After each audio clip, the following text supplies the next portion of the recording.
donc tout va bien, je commence à m'échauffer, les bandages sont faits et là, je reçois un appel de ma copine qui me dit que, qu'elle est à l'hôpital, qu'elle a perdu les os et que, le travail va commencer dans les prochaines heures et donc, je rentre dans la cage, je fais mon combat, je gagne au 2e round et je sors de la cage et je vois les messages comme quoi il est né, quand j'étais dans la cage, quoi.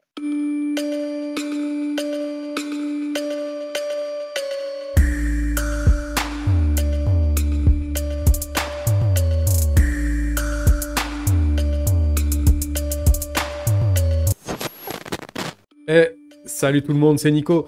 J'espère que vous allez bien. Soyez les bienvenus dans MMA Club Podcast. Écoutez bien, 6 combats, 6 perfects. Il enfarine, il malaxe, il pétrit et la cuisson semble toujours à point. Vous avez la sensation qu'on va parler cuisine aujourd'hui dans MMA Club, mais c'est bien avec un artiste martial que nous avons rendez-vous. Monsieur Mathias Poiron, sois le bienvenu dans MMA Club Podcast. Salut Nico, salut à tous tes auditeurs et puis merci de me recevoir sur ton podcast. Ouais, ça fait plaisir. Comment tu vas? Ça va très bien, comme je te disais, au soleil, tranquille et puis on va répondre à toutes les petites questions. Je vois ça, t'es bien installé là. Trop, ça tue. Moi aussi, je pourrais me mettre dehors, tu vois, mais je risque d'avoir des petits problèmes avec l'ordinateur, donc je suis bien à l'intérieur là. C'est bon, c'est cool.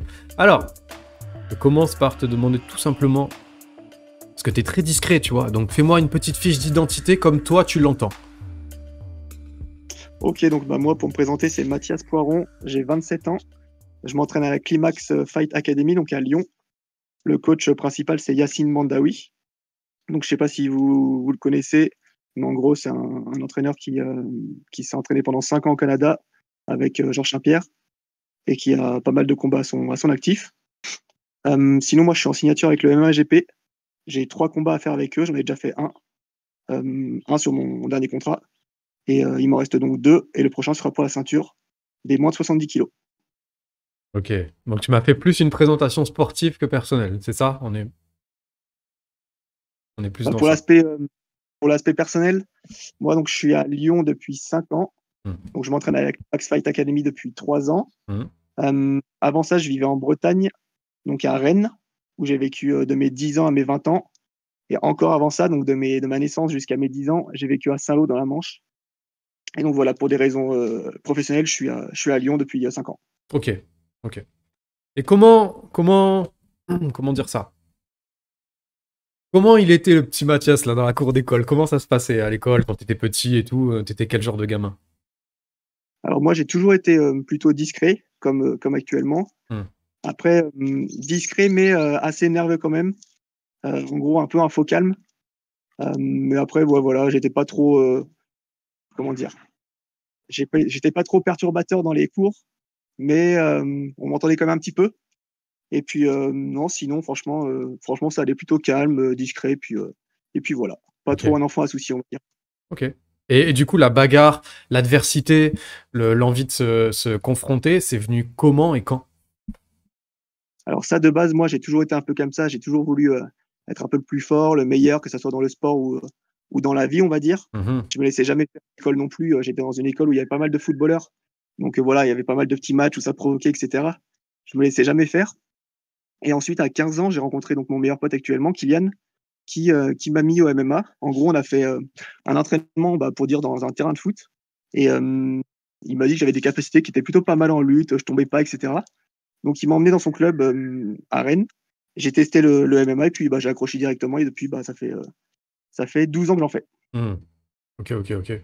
D'accord. Donc toi, j'imagine, comme beaucoup de sportifs de haut niveau, professionnels, etc., on doit souvent tout ramener au MMA, au sport en permanence, tu vois, quand on parle de tes accomplissements. Mais est-ce qu'il y a un truc dont tu es super fier et qui n'a rien à voir avec ta carrière sportive, sur le plan personnel et humain? Je pense sur le plan plutôt personnel, on va dire mental, c'est le fait de jamais rien lâcher, d'être toujours droit avec les gens, d'être réglo. Je pense que c'est ça, d'être super respectueux.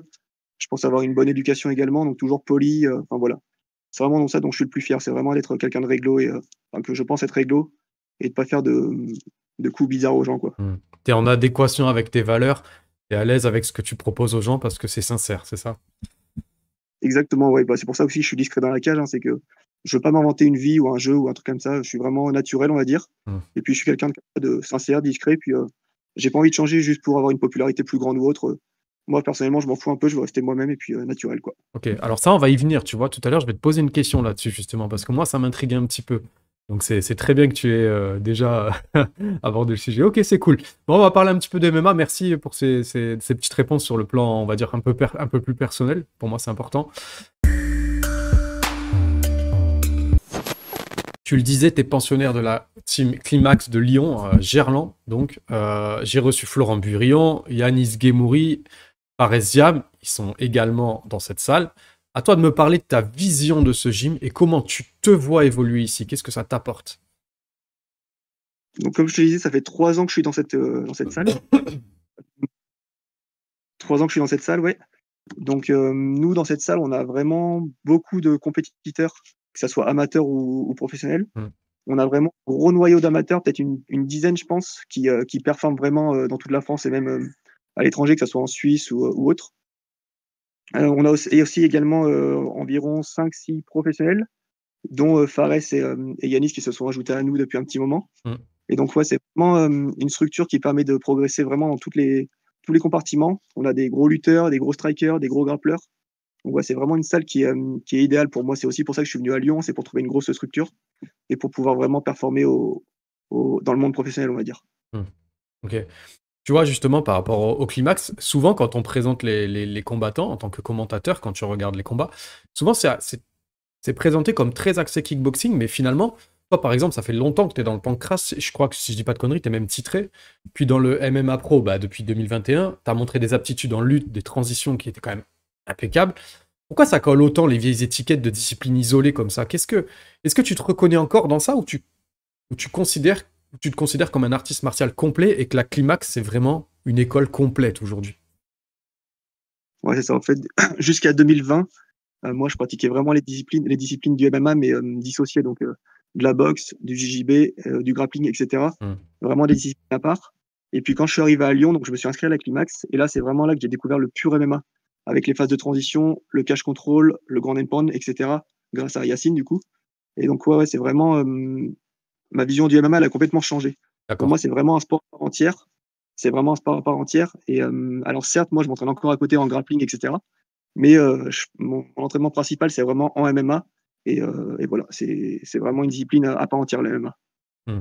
Ok. Donc ça, ouais, ok, je comprends.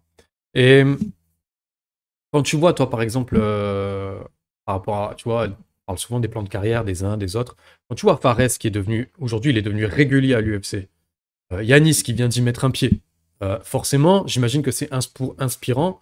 Ça doit pousser l'ensemble du groupe vers le haut. À quel point côtoyer des athlètes qui sont d'élite, ça t'aide à modéliser et surtout à modifier ton plan de carrière initial? Qui n'était pas forcément, tu vois, quand tu as une plus-value comme ça, par des mecs comme ça très inspirants, ça doit te donner encore plus envie d'aller plus loin dans ta carrière.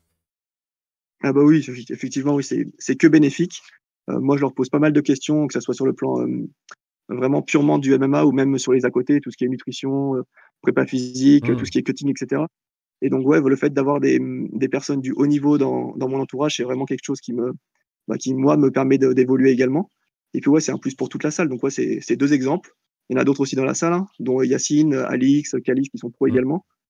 Ouais, c'est vraiment une grosse plus-value d'avoir des personnes dans mon entourage qui sont comme ces personnes-là au plus haut niveau. Ah ouais, c'est marrant, toi, tu mets le point sur des aspects qui sont pas forcément les plus importants ou tout venant, tu vois, comme tu parlais de la nutrition ou tu vois, des trucs comme ça. C'est marrant, c'est vraiment là-dessus enfin, en premier lieu, c'est vraiment sur ça, par exemple, que tu vas aller chercher une information. Ouais, parce qu'en fait, on pense tout le temps à l'entraînement, vraiment à la partie, on va dire technique, tout ça. Mais arrivé à un certain niveau, je pense que le détail fait partie. Enfin, c'est vraiment limite ce qui est le plus important.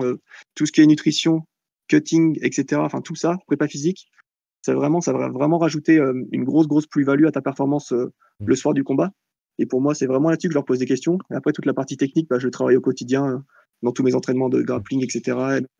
Mais ouais, c'est vraiment sur tous les petits détails qui vont faire la différence pour moi. Ouais, surtout quand on sait à quel point le cutting, ça peut influencer Surtout. complètement un combat. Ok. Ah, c'est intéressant ce que tu dis, c'est cool. Donc je reviens à ce que tu disais tout à l'heure, tu vois, sur ton caractère. Toi, tu fais pas beaucoup de bruit dans la sphère MMA publique, pourtant tu vas faire une ceinture au MMA GP. Qu'est-ce qu'il faut que tu fasses pour qu'on mette un peu plus de luisant sur ton nom? Et surtout, finalement, est-ce que tu en as tant envie que ça? Non, non, moi, j'en ai pas forcément plus envie que ça. Alors, en fait, là, je vais m'y mettre un petit peu parce que pour la partie vraiment professionnelle sur le MMA, il faut que je le fasse et ça, je le sais, ça fait partie de la carrière. Mais je vais le faire en restant vraiment moi-même et naturel. J'ai pas envie de me forcer. Et c'est vraiment dans la cage que je veux montrer que mon niveau, entre guillemets, et puis me faire connaître par mes performances et pas forcément en faisant du blabla dans les réseaux, etc. Moi, c'est vraiment pas ça mon centre d'intérêt, on va dire. C'est vraiment dans la cage combattre. Et ensuite, tout doucement, ça viendra, les interviews, les posts sur moi, sur Insta, etc. Mais ouais, je vais vraiment rester naturel et puis ça viendra tout doucement et naturellement. T'es pas pressé qu'on mette du luisant sur ton nom. Bah, c'est pas que je suis pas pressé. Enfin, ça me fait plaisir s'il y en a, mais faut que ça vienne naturellement en fait et par les résultats dans la cage. Je suis Ouais. pas sans forcer. Ok, je vois très bien ce que tu veux dire. Quand tu vois ce qu'a été le PFL, tu as vu hier, par exemple, hein, il y a d'autres rangas, bien sûr. Est-ce que l'UFC, ça reste, par exemple, une priorité absolue ou tu penses que ce genre d'événement peut faire changer la donne petit à petit dans la tête des gens? Et toi, par exemple, en particulier, où est-ce que tu en es par rapport à ça quand tu vois des événements comme hier soir? Alors je pense que ouais, tout ce qui est PFL, Bellator, etc., c'est vraiment des très grosses orgas, mais je pense que ce sera jamais au niveau de l'UFC. Rien quand on voit les cartes, pour moi, l'UFC, c'est largement au-dessus. Après, ça reste vraiment des organisations très intéressantes, mais pour moi, ça atteindra jamais le niveau de l'UFC.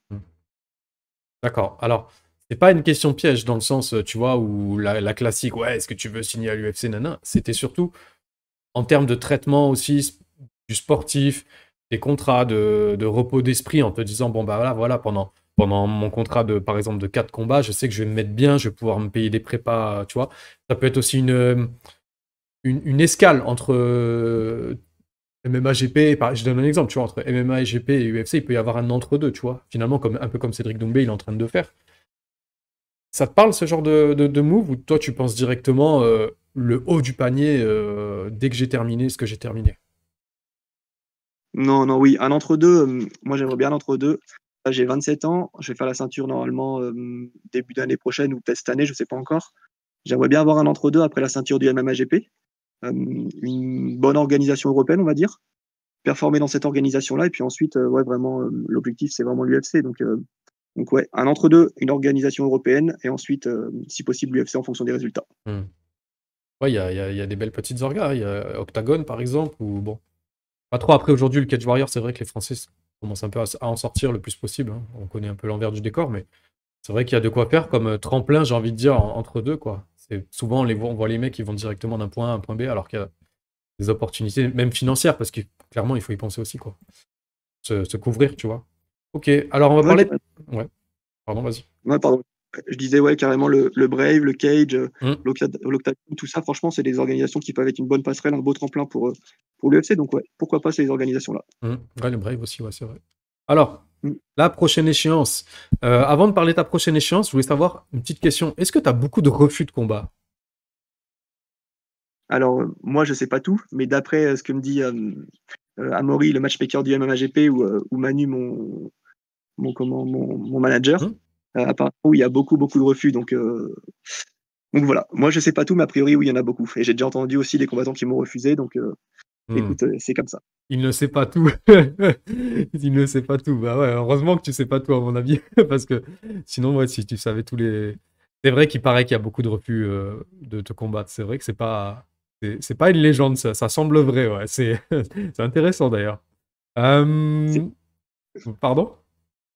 C'est frustrant pour moi, c'est frustrant parce que du coup, j'ai fait pas mal de short notice, du coup, vu que les adversaires refusent, c'est un peu compliqué. Ouais. Mais bon, écoute, c'est le jeu du MMA, on va dire. Et ouais, ça modifie finalement ton approche d'une échéance, quoi. T'es obligé de prendre, entre guillemets, ce qu'il y a qu'au moment où on t'appelle, quoi, finalement.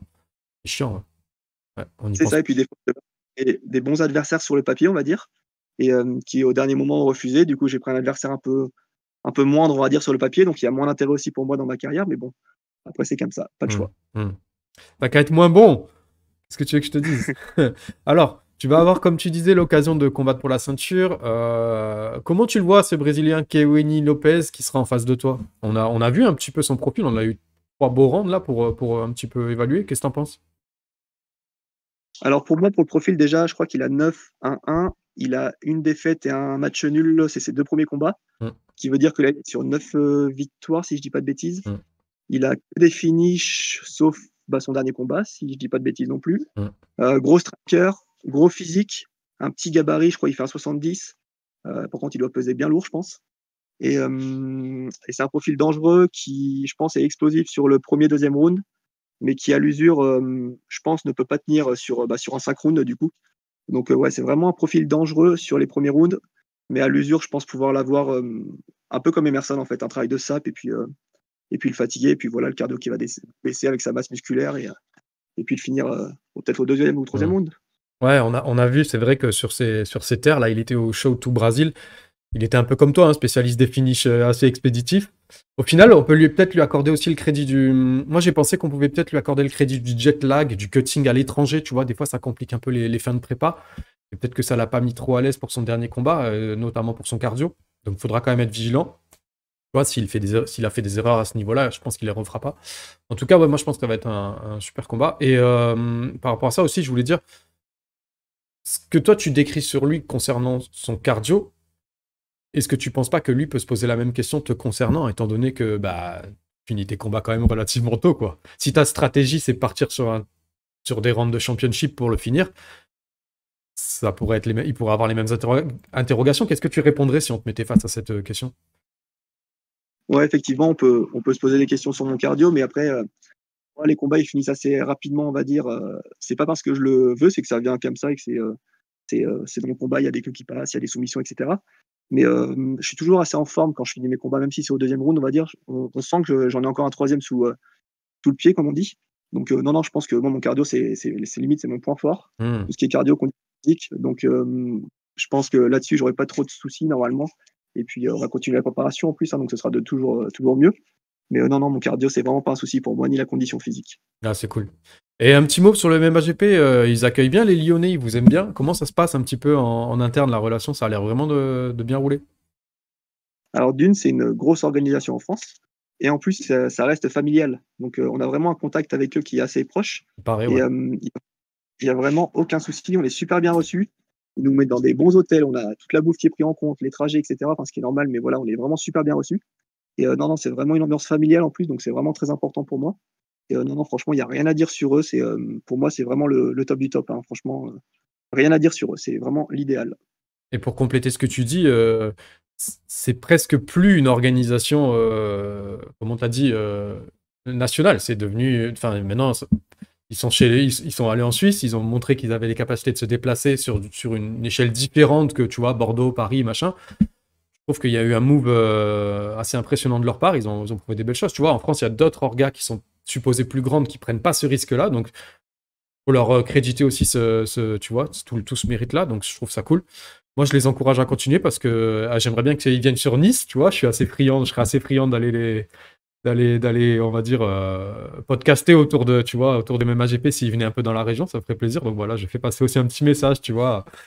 S'ils nous entendent, s'ils nous écoutent, ça serait cool.